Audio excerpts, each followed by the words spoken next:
Come with me." The rich cowboy came to collect her father's debt, but he took her hand instead. Dust Hollow, Arizona Territory, spring of 1817. The wind dragged dry heat across the dirt, rattling the cracked windowpanes of the shack squatting at the edge of town. The sun hung low, casting long, fractured shadows across the porch where broken tools lay forgotten. Inside, the stench of sweat, whiskey, and neglect lingered like a ghost no one had dared to banish. Vincent Vaughn dismounted in silence, dust brushing off his boots as he stepped toward the shack. He wore no spurs today. He did not need the sound of warning. The man inside already knew why he was coming. He knocked once. The door creaked open before he could knock again. "What the hell do you want?" growled James Hartley, shoulders hunched beneath a torn flannel shirt. His face was carved by time, drink, and fury that never quite faded. Vincent spoke without raising his voice. "It has been 6 months. I came for what you owe." Hartley scoffed, spat on the floor beside Vincent's boots. "I do not have it." "That is not my concern." "I said I do not have it," Hartley snapped, swaying slightly. "What do you want me to do, bleed silver? The mine's dried up. The fields are dead. You knew that when you lent me the money." Vincent's jaw tightened. He did not speak. Hartley's eyes narrowed, then darted over his shoulder.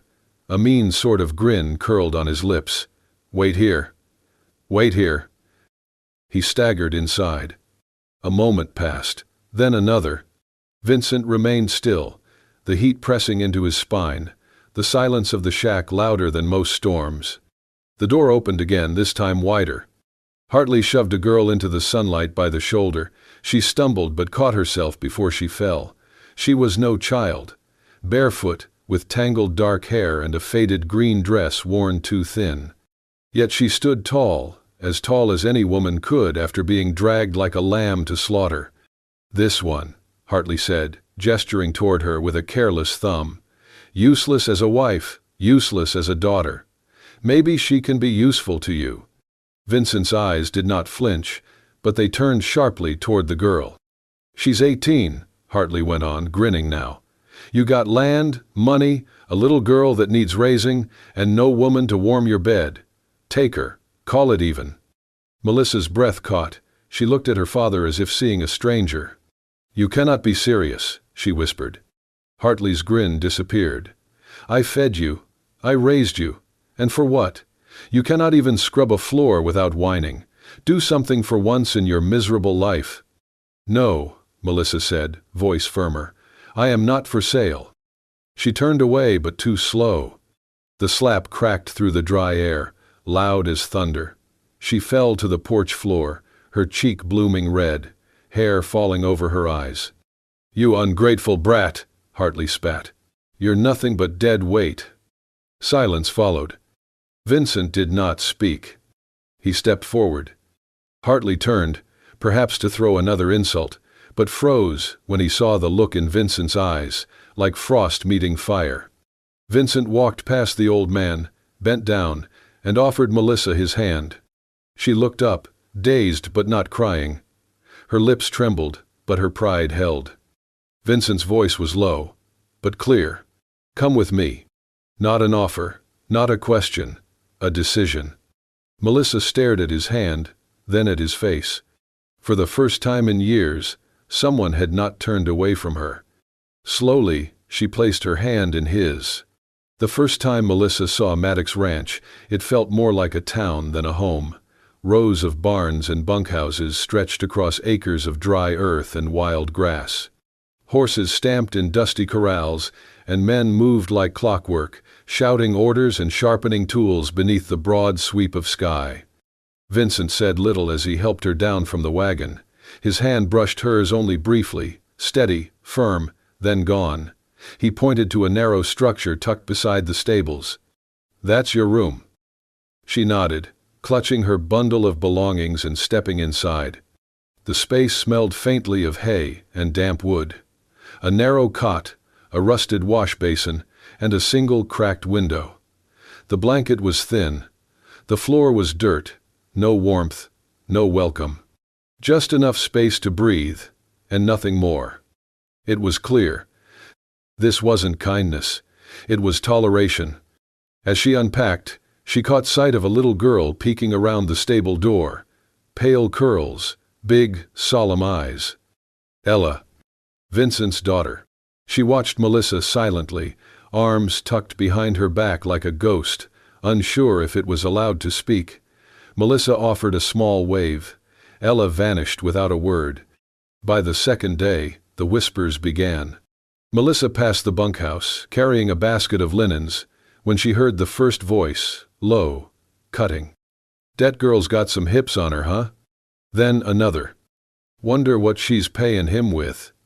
Laughter followed. Boyd, thick-necked and always smelling of cheap whiskey, leaned against a post with two other men beside him. He tilted his head toward Melissa and smirked. "Reckon the boss got tired of sleeping alone." Melissa didn't flinch. She kept walking. She scrubbed floors, hauled buckets, washed Ella's sheets, and cleaned the main house in silence. She cooked when asked, waited when not. And when Ella dropped her cup or spilled her milk, Melissa only smiled and wiped it away without a word.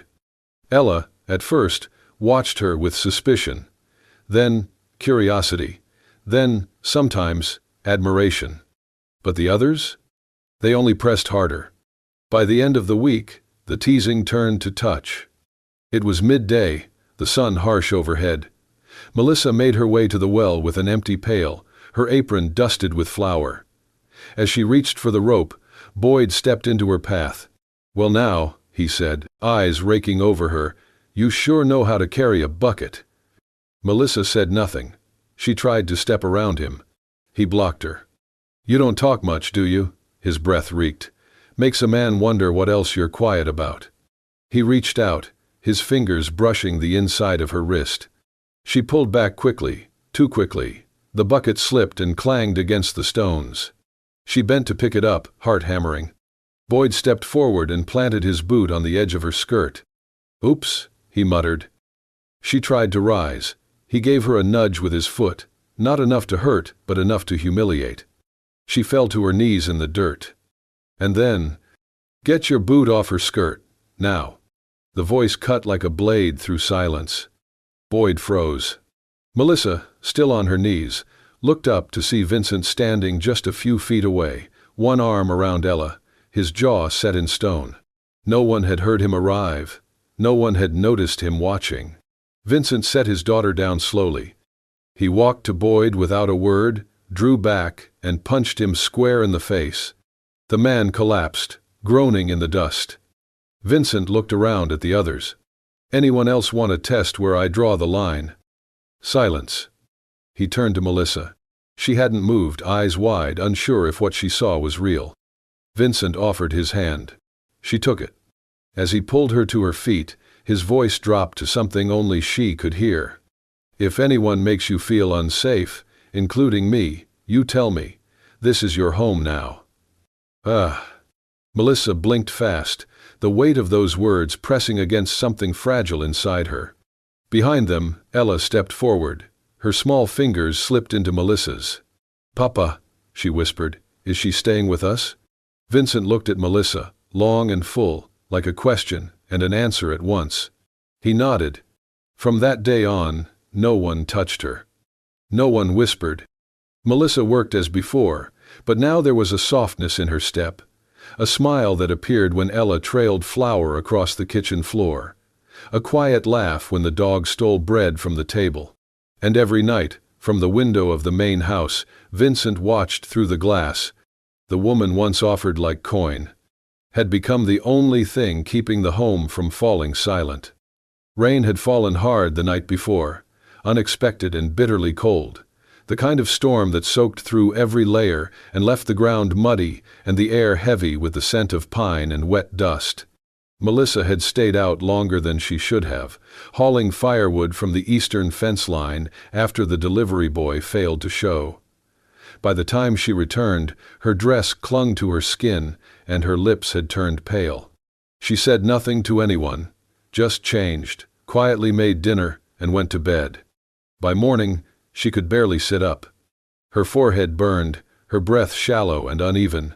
The room spun when she opened her eyes. She curled under the thin blanket, trying to will the fever away. Outside, the ranch stirred to life. But not far from the kitchen, a small figure tiptoed across the hall. Ella clutched a metal cup of water in both hands, careful not to spill. Her little feet were bare against the wooden floor. She paused at the threshold of Melissa's room, hesitated, then stepped inside. "Miss Melissa," she whispered. No answer. Melissa stirred slightly, her brow furrowed, lashes damp. Ella walked to the side of the bed and set the water down. She reached for the edge of the blanket and pulled it up higher over Melissa's shoulder. Then, with the gentlest motion a 4-year-old could manage, she climbed into the narrow cot beside her. Melissa blinked once, slowly. Her voice was hoarse. "Ella?" "You're sick," the girl said simply. Melissa smiled faintly, barely able to lift her hand. Ella took it. "I will keep you warm," she said. Outside, the wind rattled a loose shutter. Inside, warmth bloomed in silence. Minutes later, the door creaked open. Vincent stepped in, a leather pouch of medicine in one hand, a folded cloth in the other. He paused at the doorway, breath caught halfway in his chest. There, in the dim morning light, lay his daughter curled up beside the woman he had brought here, like a transaction, not for love, not for companionship, just to settle a debt.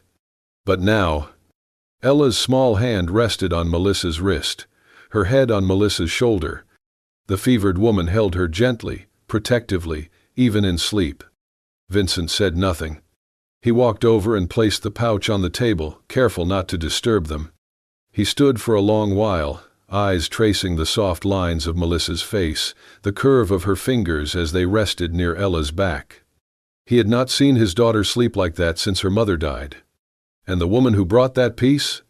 She had no reason to, no obligation, just a quiet, persistent tenderness that asked for nothing in return. He swallowed the lump in his throat. As he turned to leave, Ella stirred, blinking up at him. "Papa?" she whispered. Vincent knelt beside the bed. "Yes, sweetheart. She is staying, right?" He reached out, brushed a damp curl from her cheek. "She's staying," he whispered, "no matter what." The late afternoon sun cast long amber shadows through the kitchen windows. Melissa sat on the floor near the hearth, a pile of peeled apples in her lap, her movements slow but steady. Ella sat cross-legged beside her, fiddling with a piece of yarn, her tiny fingers tangling it into a loose braid. They had grown close in unspoken ways, through shared glances, silent comforts, and soft laughter over spilled milk or crooked stitches.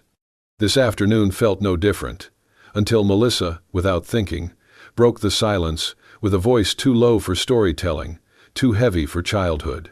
"My mama used to braid my hair like that." Ella looked up. "Where is she now?" Melissa hesitated. Her hands paused. The knife hovered above the last apple. "She's gone." "Like my mama?" Melissa nodded. "But mine did not get sick. She was taken." Ella's eyes, too wise for her years, stayed on Melissa's face. "My father hit her," Melissa said. Her voice was barely above a breath. "She stepped between him and me once. He was angry, drunk and angry, said I spoke out of turn." She swallowed hard. She never stood again after that night.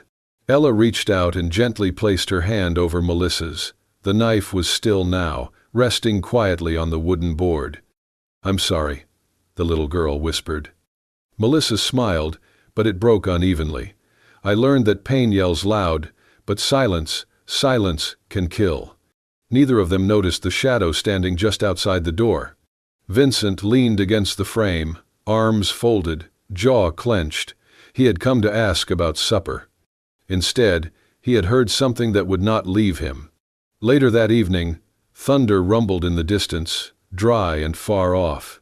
The sky held the promise of a storm, but it was not the weather that shifted the air in the house. A knock came at the main door. Vincent opened it to find James Hartley on the porch, clothes still stained with last week's dust, a toothpick between his lips, and something smug in his eyes. "You have something of mine," he said. Vincent did not blink. "You lost your debt." Hartley chuckled. I ain't talking about money, I'm talking about my girl. Vincent's fingers tightened on the doorframe. There's a man in Dry Creek, Hartley went on. Owns a feed store. No teeth, but plenty of money. Said he'll marry her. Wants someone quiet, simple, pretty enough. Melissa is not for trade. Oh, come on, you had your time to play house with her. Now let her do something useful. A sharp intake of breath came from behind Vincent. Melissa stood in the hallway, barefoot, hands trembling. She looked at her father, not with fear this time, but something heavier. Disgust. Resolve. I will not go, she said. Hartley scoffed. Girl, you do what I say, always have. No, she whispered. And then she dropped to her knees beside Vincent, eyes burning with desperation. Please, she said, do not let him take me. I would rather die here, on this land, in this house, than be sold again. Hartley laughed. Look at that. Still dramatic as ever. But Vincent no longer looked at him. He looked down at Melissa, then gently helped her to her feet. He turned to face Hartley. She belongs here now, Vincent said, voice like cold iron. Not to you. Not to anyone else. For the first time, Hartley looked uncertain. Vincent stepped forward, forcing the older man back onto the porch. You come again, Vincent warned, and I will not be civil. He shut the door. Behind him, Melissa stood silent, hands clenched at her sides. Vincent met her gaze, then nodded once. You're safe, he said. And for the first time, she believed it. The wind howled that night like a wounded animal, carrying with it the dry scent of cedar and something acrid, smoke. It started just after midnight, a spark maybe, from an untended lantern, or a careless ember drifting from the blacksmith's forge. No one knew. But by the time the flames began licking the walls of the old supply barn, most of the ranch was still fast asleep. Melissa was not. She had risen early to fetch extra blankets, something in the wind pulling at her nerves. That was when she saw it. Orange flicker curling up the edge of the barn roof, small but growing fast. And inside, she knew Ella sometimes crept there, curling up in the hayloft with a book, or just to escape. Melissa did not think. She ran. The doors were warm to the touch, creaking as she forced them open. The smoke curled into her throat, sharp and bitter. But she saw the tiny shape in the hay, just as a beam cracked above. Ella! She shouted, coughing hard. The child stirred, eyes wide with confusion and fear. Melissa fought through the smoke, scooping the girl into her arms and bolting back through the haze as the fire roared behind them. The hem of her dress caught briefly, flames searing up her side before she rolled onto the dirt outside, shielding Ella beneath her. They lay there gasping, Melissa's skin blistering, Ella clinging to her like roots to soil. By the time the alarm was raised, the barn was lost. Flames ate through wood and rope, casting eerie shadows across the ranch. Vincent was out riding fence miles away when he saw the glow on the horizon. He spurred his horse hard, heart in his throat. He had seen fire before, but never from his own land, never near his child. He reached the ranch wild-eyed, breath ragged. The barn was smoldering, the crew dousing the last flames. He leapt from the saddle, shouting, Ella! She's safe, one of the hands called. Melissa pulled her out. He turned toward the house.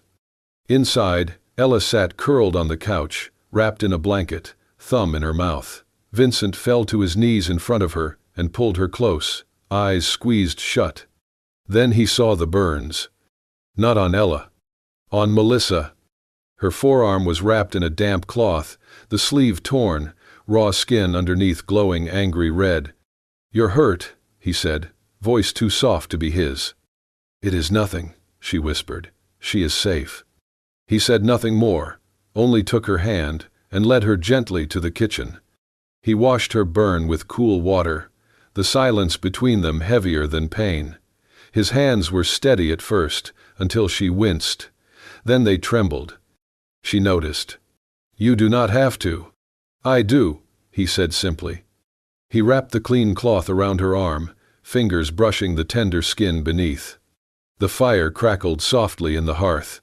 They sat there afterward, both exhausted, facing the flames that now burned safely behind brick. Melissa glanced at him, voice barely a breath. "Why do you not touch me?" Vincent looked over, startled. "You could have," she said, "that first night. Or the next. You could have, but you did not." He met her gaze fully now, the first time. No hesitation, no shield. "Because," he said, "if I touch you, I will not be able to stop."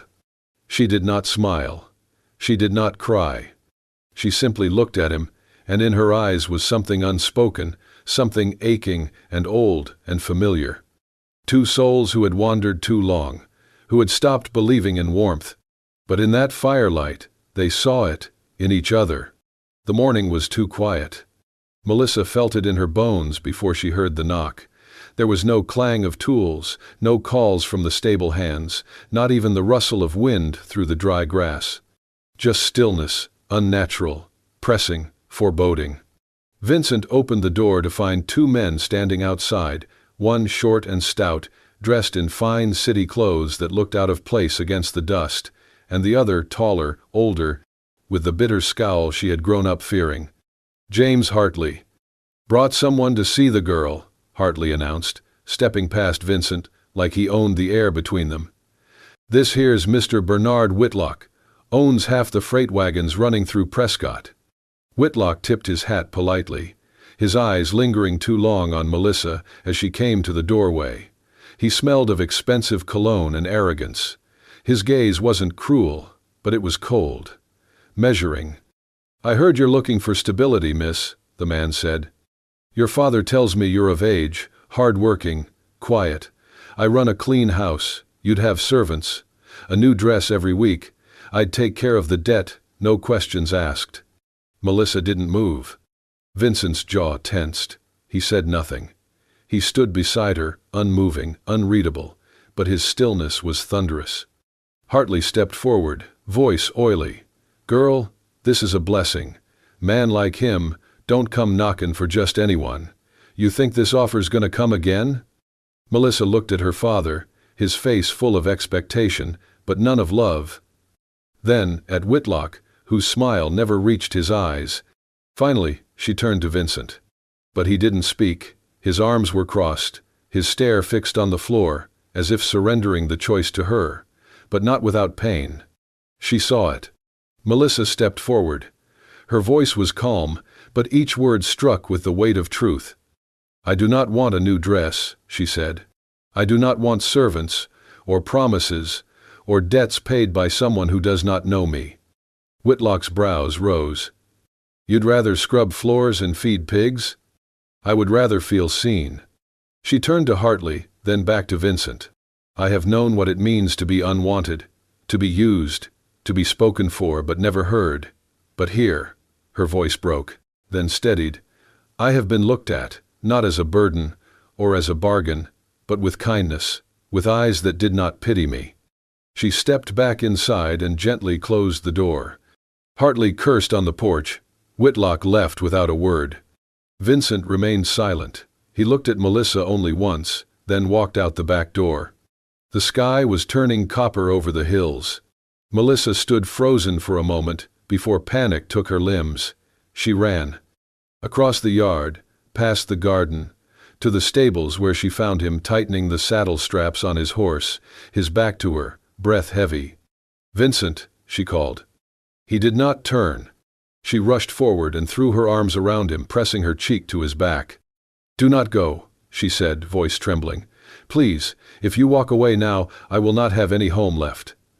He turned slowly, his hands resting at her waist. Their eyes met, tired, raw, but full. "I did not know if you would choose me," he whispered. "I just did." The weekly market in Dust Hollow had never seen a crowd this thick. Sunlight danced off tin signs and horses snorted at their reins. Men leaned against posts chewing tobacco, women bartered over fabric, and children chased chickens through the dust. But when Vincent Vaughn stepped onto the porch of the old town hall, all movement seemed to hush. He stood tall, a man rarely seen in town unless it was for supplies or business. Today, though, there was something different in his posture. a finality, a quiet thunder. Melissa stood nearby, uncertain, her fingers twisting the hem of her apron. Ella clung to her side, staring up with wide eyes. Vincent cleared his throat, his voice firm but calm. "I want to speak to everyone here," he began, "not just as a landowner, but as a man who's watched enough silence do damage." People turned, heads tilted. Whispers passed through the crowd. Vincent took a slow breath. "Months ago, James Hartley came to me with a debt he could not repay. What he offered in return was not land nor cattle, but his daughter." A low murmur swept through the crowd, shock, judgment, curiosity. "She came to my home not as a guest," he continued, "but as property handed over like coin. I took her in because I could not stomach what was done to her. I gave her a place to sleep, work to do. But she gave back more than I ever asked." His eyes found Melissa. "She gave my daughter back her laughter. She gave the house a soul again." He turned to the crowd, voice sharpening. "Let it be known here, now, James Hartley's debt is erased. The land he borrowed against will not be claimed. I want nothing from that man." Gasps rose. "But more importantly," he said, louder now, "Melissa Hartley owes me nothing. She is not a servant, not a kept woman, not a bargaining chip. She is not mine to own, but she is, if she chooses, part of my family." Silence. Then a murmur. Then the start of something louder, opinion rising like wildfire. But before the voices could overtake the air, a smaller one cut through. "Please stay with us." Ella. She had stepped forward, clutching Melissa's hand with both of her own, her little face turned up, eyes shining. Melissa stared at her, this tiny girl who had once refused to speak, who had buried her joy deep inside, and now she was offering her heart. Tears welled in Melissa's eyes. And then, without being asked, she stepped forward to face the town. The same people who once whispered behind their hands, who judged her silence, her past, her presence beside a wealthy widower. Her voice trembled at first, but she steadied it with every word. "All my life," she said, "I have been spoken for, passed around like a thing to be used or dismissed. I have been the shame of my father, the talk of your porches, the girl no one wanted." She paused. Some looked away. Others met her gaze, guilt flickering behind their curiosity. "But not here," she went on. "Not with him, not with this little girl." Her hand gently squeezed Ella's. "I was not chosen before, but today I choose." She turned to Vincent. "And I choose to stay." The wind carried her words like an oath, soft and undeniable. Vincent's eyes burned, not from pride, but from the weight of everything unsaid between them. The crowd did not cheer, they did not need to. Respect hung in the air thicker than noise. For the first time, Melissa Hartley was not someone's burden, nor someone's bargain. She was her own. And she had chosen where she belonged. The evening air was thick with silence, the kind that came before hard decisions or soft goodbyes. The sun stretched low behind the hills, casting the ranch in golden light, its edges painted in orange and rust. A breeze swept gently across the porch, rustling the edge of a worn blanket draped over a chair, carrying the faint scent of cedarwood and home. Melissa stood by the wagon, her hands carefully folding the last of her clothes into a modest burlap bag. Her fingers paused on a ribbon, Ella's, forgotten in the laundry, and she held it for a moment longer than she meant to. She had not said goodbye. Not yet. But the stillness around the house told her he already knew. Inside, Ella sat on the floor with her stuffed horse, quiet and unusually still. And just beyond the porch steps stood Vincent, one hand resting gently on the head of their old cattle dog, the other hanging loosely at his side. He watched her. Watched the way her back curved inward when she hesitated. Watched the way her hands shook when they folded something that held memory. Watched everything, and said nothing. Until he did. "Come with me." Melissa froze, her back still turned. The words were not loud, not desperate, just steady, like a river cutting stone. She turned slowly.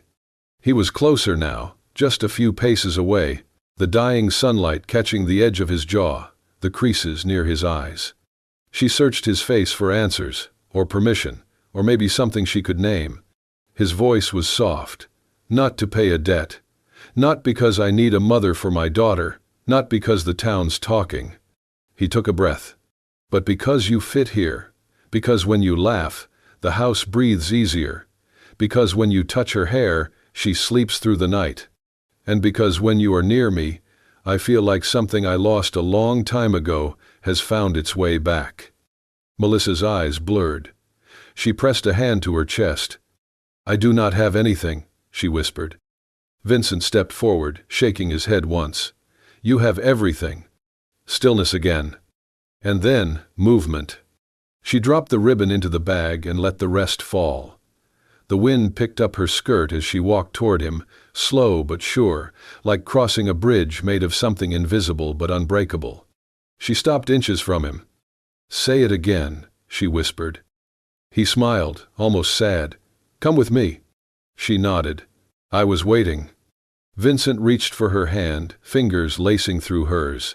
From the doorway, Ella peeked out, her tiny face alight with something more than hope. Are we going now? She called, already stepping barefoot into the grass. Melissa laughed softly, tears streaking her cheeks like morning dew. Yes, baby, she said, her voice trembling. We are. They walked together, man, woman, child, and dog, across the field that caught the last golden kiss of the Sunday. Vincent's hand never left hers. And as they crested the rise where sky met earth, Ella turned back, beaming. Mama, she shouted, come on. Melissa's breath hitched. She looked at Vincent, who gave her a small, knowing nod. She squeezed his hand once, firmly, and then they kept walking, toward a life not owed, not borrowed, but chosen. Thank you for riding with us through this heartfelt journey of love, redemption, and quiet courage on the untamed frontier. If Melissa and Vincent's story moved you, if Ella's small voice tugged at your heart, and if you believe love can rise even from ash and debt, then don't forget to hit that like button, smash the subscribe, and join us here at Wild West Love Stories. We bring you legendary tales of forbidden romance, fierce devotion, and timeless connection from the dusty trails of the American West, where bullets missed but hearts didn't. Until the next story, partner, ride true.